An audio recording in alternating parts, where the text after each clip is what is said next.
Tout au long de son existence laborieuse, Léon Tolstoï, né en 1828 et mort en 1910, écrivit des fables pour les enfants de l'école dont il s'occupait dans son domaine.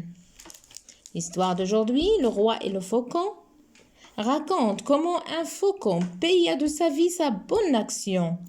Et cela parce qu'un homme ou un roi agit sans réfléchir. Cependant, le roi découvrira, mais trop tard, la triste vérité. Certain roi un jour s'en alla chasser. Il lâcha son faucon favori sur un lièvre et le suivit au galop. Le faucon attrapa le lièvre. Le roi le lui prit des serres et se mit à chercher de l'eau pour étancher sa soif. Il en trouva enfin sur le flanc d'une colline, mais c'était de l'eau de ruissellement qui ne tombait que goutte à goutte. Il prit une coupe dans ses fentes et la plaça sous les gouttes pour la remplir. Quand la coupe fut pleine, le roi la porta à ses lèvres. Mais comme il s'apprêtait à boire, le faucon qu'il portait au pain se dressa, battit des ailes et fit jaillir l'eau de la tasse.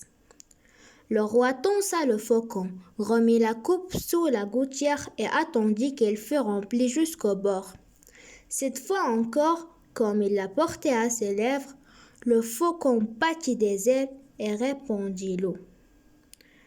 Comme le roi avait rempli la coupe pour la troisième fois et qu'il s'apprêtait à la porter à sa bouche, le faucon la renversa encore.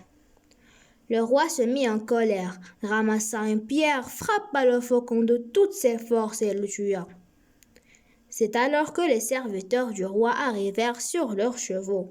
L'un d'eux grimpa en courant jusqu'à la source où l'eau était plus abondante et où l'on pouvait remplir la coupe plus rapidement.